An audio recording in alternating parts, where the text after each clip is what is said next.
आपका जो तायीद है बिल्कुल गैर मुनसिफाना और गैर जानिबदाराना तायीद है, और इंशाअल्लाह ताला आपकी इस तायीद को नकारते हुए तो ये हो सकता है कि सज्जाद नुमानी साहब ने ये कहा होगा कि महाविकास आघाड़ी की जो अलायंस पार्टी है उसको जिताने के लिए उन्होंने इस तरह का बयान दिया है, तो इसको आप गैर मुनसिफाना किस तरह से बता रहे हैं? मेरी कोई औकात नहीं है आपके सामने बात करने की। आप आलिम दीन हैं, आप उलमा इकराम हैं, आप अंबियाओं के वारिस हैं, कौम की मीरास हैं। रोज़ महशर में पूछोगी तो आपको भी रोज़ महशर में पूछोगी कि तुमने किस ग्रुप की तारीख का ऐलान किया।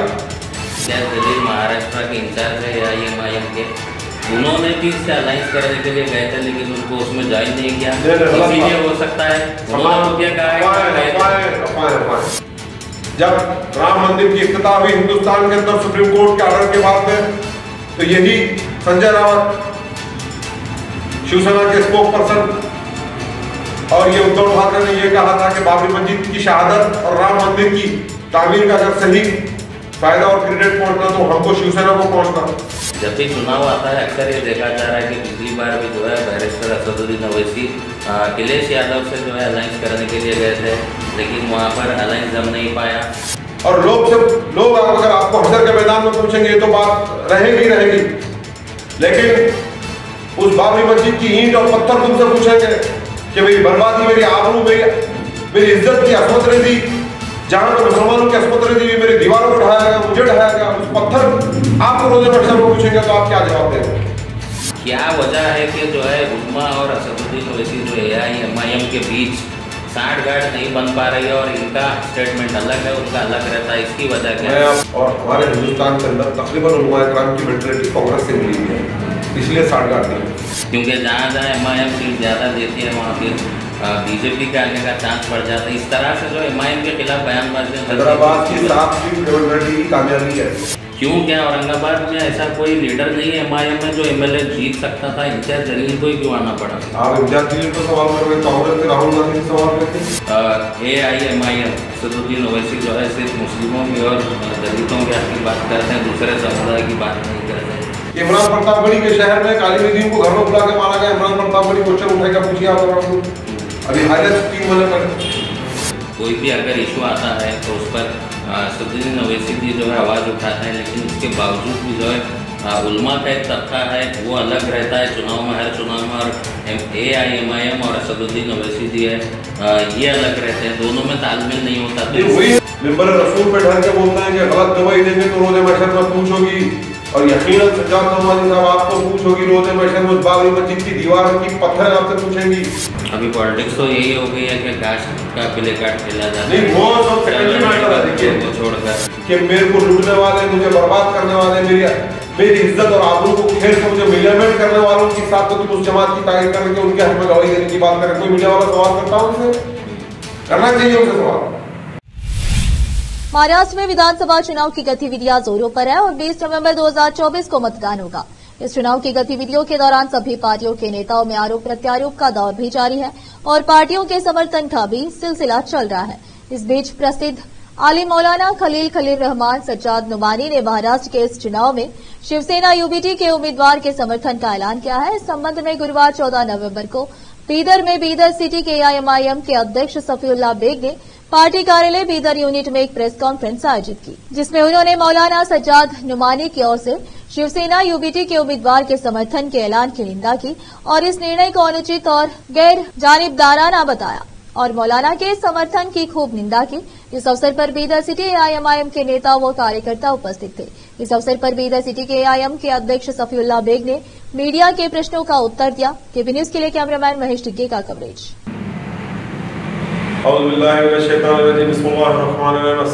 आदाब।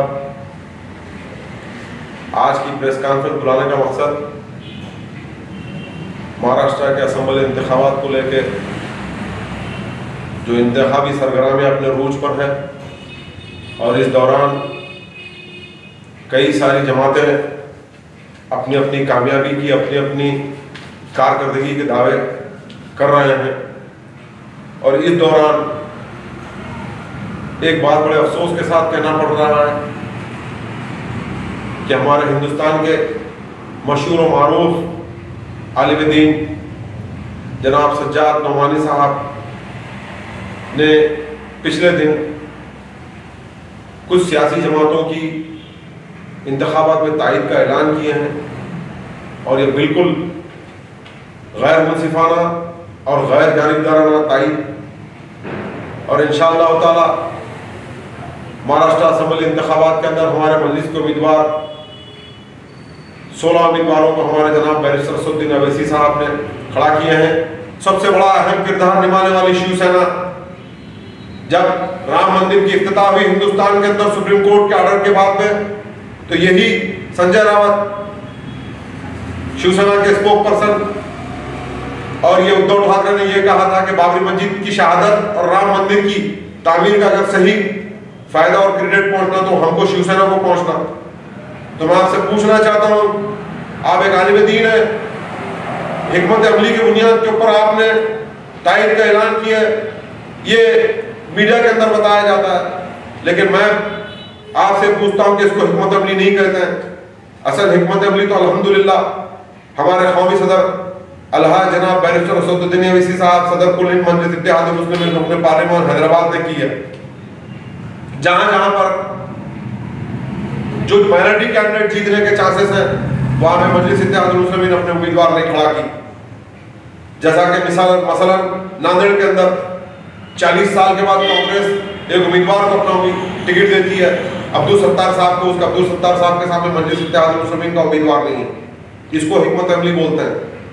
लेकिन आप लोग ऐसी सियासी जमातों के इत्तेहाद की तायद किए हैं आप कि बिल्कुल गैर मुनसिफाना, और आप ही लोग बोलते हैं कि अगर कोई आदमी, कोई वोटर अगर अपनी गवाही गलत देता है तो रोजे महशर में उसका हिसाब किताब होगा।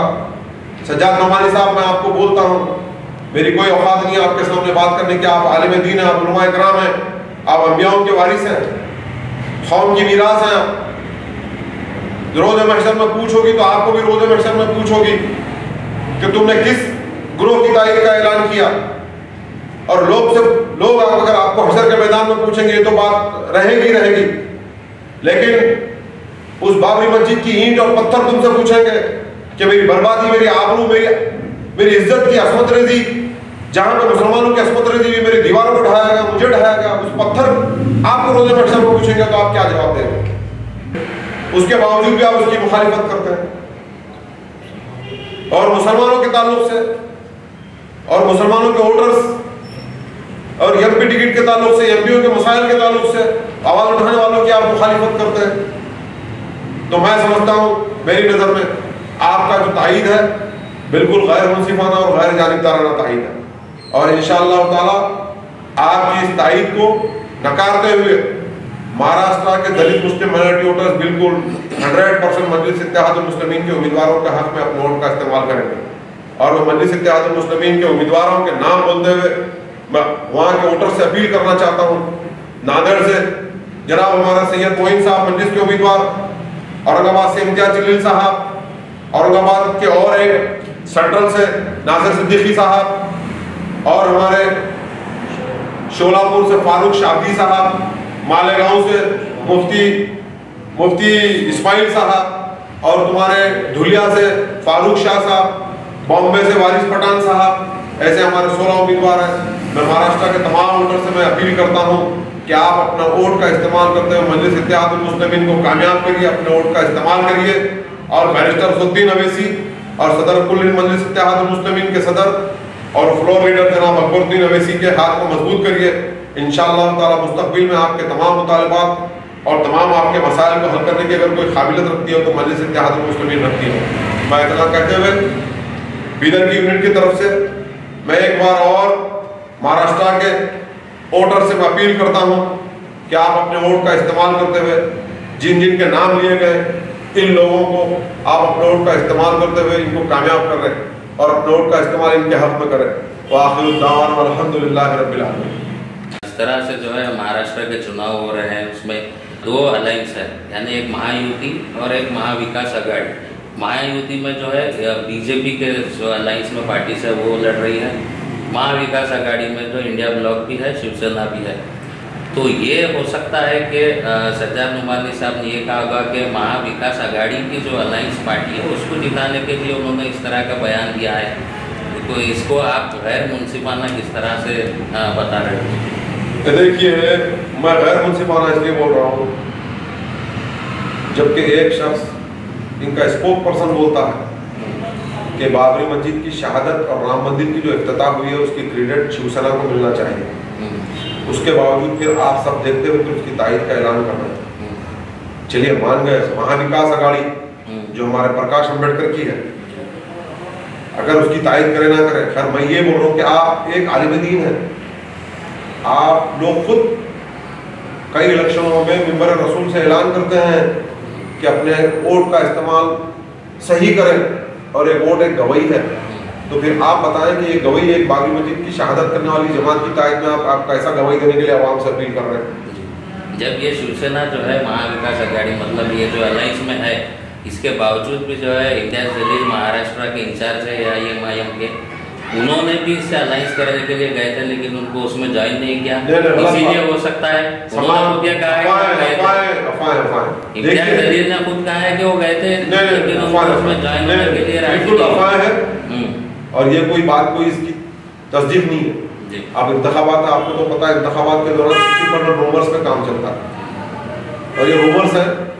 और इंशाअल्लाह ताला हम हमारे दलित मुस्लिम वोटर्स से महाराष्ट्र के हम उम्मीद रखते हैं कि ऐसे फैसले बहुत आएंगे, ऐसे फैसले बहुत लोग तायद करेंगे।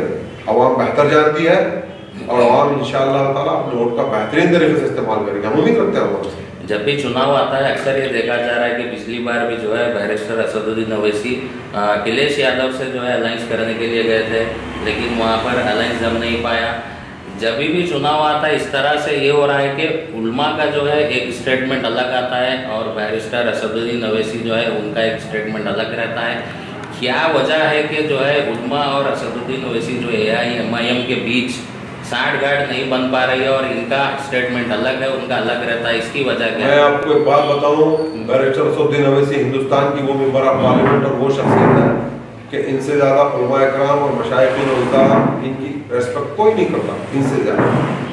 और दूसरी जमातों में आप देखना कि उलमा इकराम के साथ खिलवाड़ किया जाता है और हमारे हिंदुस्तान के अंदर तकरीबन उलमा इकराम की मेंटलिटी कांग्रेस से मिली हुई है, इसलिए साठगांठ नहीं वजह है। पिछली बार की तरह इस बार भी यही हुआ है कि हैदराबाद में 7 सीट और महाराष्ट्र में 16 सीट। फिर वही ये चल रहा है कि फिर बीजेपी के आने की संभावना है क्योंकि जहाँ जहाँ MIM सीट ज़्यादा देती है वहाँ फिर बीजेपी के आने का चांस बढ़ जाता है। इस तरह से जो MIM के खिलाफ बयानबाजी, हैदराबाद की 7 सीट रेवंत रेड्डी की कामयाबी है। हैदराबाद में 7 सीट देना एक तरह से जमहूरियत को जिंदा रखने के लिए मजलिस इत्तेहाद मुस्लिमीन ने काम किया है। 7 सीट पे लड़ने के लिए 7 सीट पे जो जीते हैं वो रेवंत रेड्डी इसी बुनियाद पे कामयाब हुए। अगर ज्यादा सीट पे लड़वाते तो रेवंत रेड्डी कांग्रेस कामयाब हो सकती थी क्या? तो वही यही हमारे सदर की डिप्लोमेसी है, डेमोक्रेसी को जिंदा रखने के लिए और पिछड़े तबकात की क़यादत को जिंदा रखने के लिए यही काम करते हैं। हम इसी बात की तारीफ करते हैं। एक और सवाल है आपसे, इम्तियाज जलील जो MP चुनाव लड़े थे, MP इलेक्शन में वो हार गए, उसके बाद फिर आकर MLA इलेक्शन में चुनाव लड़ना, ये फैसला कहाँ तक सही है? क्यों, क्या औरंगाबाद में ऐसा कोई लीडर नहीं है MIM में जो MLA जीत सकता था? इम्तियाज जलील को ही क्यों आना पड़ा? आप इम्तियाज जलील को सवाल कर रहे हैं, कांग्रेस के राहुल गांधी से सवाल करके आप अपनी मदर सीट छोड़कर वायनाड को क्यों आगे लड़ रहे हैं? आपको मुसलमान 74% वोट है, उनको पूछिए। आप MP जाकर MLA को नहीं आ रहे ना राहुल गांधी? है ना, कर्नाटक में यत्नाल है ना, अटल बिहारी वाजपेयी के टाइम पे सेंटर में मिनिस्टर थे, MLA है, पूछिए आप उनको सवाल।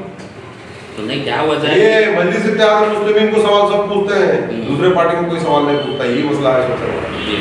ये तो को पूछिए, जिद्दी मिसाल है ना भाई। अगर इम्तियाज जलील वो चुनाव नहीं लड़ते अगर MLA का, तो किसी को मौका मिल सकता था। फिर हमारे सदर बैरिस्टर असदुद्दीन का फैसला है साहब, पार्टी के सदर है, उनका फैसला, उनके फैसले से कैसे इनकार करेंगे, हम कैसे बोलेंगे? एक बात, दूसरी बात क्या है मालूम है, आप सोचिए कांग्रेस से कोई सवाल नहीं करता, वायनाड की मुस्लिम सीट को कटवा के अपनी मदर सीट रायबरेली और अमेठी छोड़ के आके प्रियंका गांधी यहाँ इलेक्शन लड़े। किसके वोट के भरोसे पे लड़ रहे हैं इलेक्शन? आप पूछे कभी आप लोग, किसके वोट के भरोसे पे लड़ रहे हैं इलेक्शन? एक मुसलमान सीट को कम करके मुसलमानों के वोटों का इस्तेसाल करके आप मुसलमानों के वोट लेने के लिए मुसलमानों के नाम पे मुंतखब होके फिर आगे तो मुसलमानों की बात, राहुल गांधी को पूछिए वर्कआउट के ताल्लुक से कितने बार क्वेश्चन उठाए तो पार्लियामेंट के अंदर, तो मुसलमानों के उठे ना कर्नाटक स्टेट में 75%, पूछिए आप जरा, कोई नहीं पूछता। लेकिन ये भी तो है कि ये कहा जा रहा है कि अभी महाराष्ट्र में ये कहा जा रहा है कि AIMIM असदुद्दीन ओवैसी जो है सिर्फ मुस्लिमों की और दलितों की हक की बात करते हैं, दूसरे समुदाय की बात नहीं करते। ये कहाँ तक सही है? क्यों नहीं करना भाई? एक जर्नलिस्ट ने पूछा है, क्यों नहीं करना बताइए आप? जमहूरियत का सब हक है, हम अपनी कमेटी को लीड करते हैं, हर दूसरा आदमी अपनी कमेटी को लीड करता है, इसमें बुराई क्या है? जमहूरियत का हिस्सा है, इसमें क्या बुराई है? बिल्कुल करते हैं, ओपन करते हैं। और बैरिस्टर असदुद्दीन ओवैसी हिंदुस्तान की पार्लियामेंट में दलितों और पिछड़े तबका मुसलमानों की आवाज है। आप ये सवाल इमरान प्रतापगढ़ी से करिए कि इमरान प्रतापगढ़ी के शहर में कालिमुद्दीन को घर में बुला के मारा गया, इमरान प्रतापगढ़ी क्वेश्चन उठाएगा, पूछिए आप हमको। अभी हालिया 3 महीने पहले कितने मुसलमानों को टिकट दे दिया MP में, पूछिए आप जरा। ऐसा है तो क्या है मालूम है, सारी चीजें लोग मल्ली से मुस्लिम को सवाल करते हैं, जहाँ पर सवाल करना वहां नहीं करते। हमारा बोलना ही है, आप सवाल करो सबसे। और हिंदुस्तान की पॉलिटिकल डेमोक्रेसी का जो कॉन्सेप्ट है, उसको सबसे ज्यादा अगर कोई डैमेज करती है, फिरका परस्ती में तब्दील करती है, तो हिंदुस्तान की मीडिया है, जो आज की इलेक्ट्रॉनिक मीडिया है। बोलिए आप, बॉम्बे के अंदर हमारे क्या नाम वो लीडर का जो खत्म हुआ अरहम अल्लाह की मग़फ़िरत, बाबा सिद्दीकी के बारे में कौन बोले सबसे पहले? बाबा सिद्दीकी के बारे में क्यों राहुल गांधी आवाज नहीं उठाया? क्यों इमरान प्रतापगढ़ी आवाज नहीं उठाया? बोलिए आप, कौन आवाज उठाया? नहीं, वो हर सियासी मसला है, वो अलग बात है। आवाज क्यों नहीं उठाए भाई? क्यों बैरिस्टर असदुद्दीन ओवैसी उठाना, आवाज उठाना, नुमाइंदगी करना और फिर इल्जामात झेलना? तो यही तो सवाल है कि हर जब कोई भी अगर इशू आता है तो उस पर असदुद्दीन ओवैसी जी जो है आवाज़ उठाते हैं, लेकिन इसके बावजूद भी जो है उलमा का एक तबका है वो अलग रहता है चुनाव में, हर चुनाव में, और AIMIM और असदुद्दीन ओवैसी जी है ये अलग रहते हैं, दोनों में तालमेल नहीं होता। तो वही है ना बात, मैं आपको क्या बोला, देखिए मैं आपको बात वही कह रहा हूँ भाई। मौलाना सज्जाद नोमानी साहब की हम इज्जत करते हैं, एक ऑनेस्ट पर्सनालिटी है, एक बहुत काबिल कदर शख्सियत है, लेकिन इस वक्त में ऐसे हालात में जो उन्होंने तायद का ऐलान किए, ये तायद बिल्कुल गैर मुनसिफाना है और गैर जानिबदाराना तायद, बिल्कुल वाज़ेह अंदाज। हम कहाँ पे भी बोले, आप लोग खुद मिंबर रसूल पे ठहर के बोलते हैं कि गलत गवाही देंगे तो रोज़े महशर में पूछोगी, और यकीनन सज्जाद नोमानी साहब आपको पूछोगी रोज़े महशर में, उस बाबरी मस्जिद की दीवार की पत्थर आपसे पूछेंगी कि मेरे को लुटने वाले, मुझे बर्बाद करने वाले, मेरी इज्जत और आबरू को खेल के मुझे मिलियमेट करने वालों के साथ तो तुम उस जमात की तारीफ करके उनके हक में गवाही देने की बात करें। कोई मीडिया वाला सवाल करता है उनसे? करना चाहिए उनसे सवाल। अभी पॉलिटिक्स तो यही हो गई है कि कास्ट का प्ले कार्ड खेला जाता है। नहीं, वो सब सेकेंडरी मैटर है, देखिए वो छोड़कर सेकेंडरी मैटर है, सब सेकेंडरी मैटर है। और हिंदुस्तान की आप देखिए, अब इस वक्त इंतखाबात चल रहे हैं, कांग्रेस क्या मैनिफेस्टो पे वोट मांग रही है। अब कर्नाटक स्टेट में देखिए कितने गारंटी बोले, कितने गारंटी पूरी किया आपने, कितनों को इम्प्लीमेंट किए हैं, बोलने की जरूरत नहीं। बस हमारे कुछ लोग ऐसे हैं, थोक में वोट ले जाकर वोट को ट्रांसफर कर देना और बैठ जाना करना, यही चल रहा है। हम इसके खिलाफ हैं। महाराष्ट्र में कितने सीट जीतने के चांसेस हैं? इंशाल्लाह वो तो अवाम बेहतर फैसला करेगी, और इंशाल्लाह ताला अवाम की राय के ऊपर हम अवाम जब वोटिंग करेगी इंशाल्लाह फिर खड़े उतरेंगे। अल्लाह की रहमत से उम्मीद है, और जमहूरियत के अंदर और दुनिया के किसी मामले के अंदर हर शख्स अपनी कोशिश करता है, बशर्ते के नेक नियत साफ नीयत को अचर करने वाला अल्लाह, दिलों को कहने वाला अल्लाह, और इंशाल्लाह अल्लाह की ज़ात से उम्मीद रखते हैं। ऐसे इंतखाबात में कई लोग तायद करने वाले नहीं तायद करने वाले आएंगे, लेकिन अवाम बहुत होशियार है, अवाम देखती है कि किसकी तायद मुनसिफाना है, किसकी तायद गैर मुनसिफाना है। इंशाल्लाह ताला बेहतर फैसला होगा और ज़्यादा से ज़्यादा सीटें जीतेंगे हम इंशाल्लाह। महाराष्ट्र इलेक्शन में AIMIM पार्टी का मैनिफेस्टो क्या है? मैनिफेस्टो महाराष्ट्र इलेक्शन के अंदर AIMIM पार्टी का मैनिफेस्टो ये है कि मुसलमानों के मसाइल, दलितों के मसाइल, पिछड़े तबकात के मसाइल, वफ़ के मसाइल, और आप जितने भी मसाइल देख रहे हैं, आप पूछने से पहले ये देखना कि बैरिस्टर असदुद्दीन ओवैसी कितने मैनिफेस्टो के पार्लियामेंट में बात करते हैं, और वही काफ़ी है।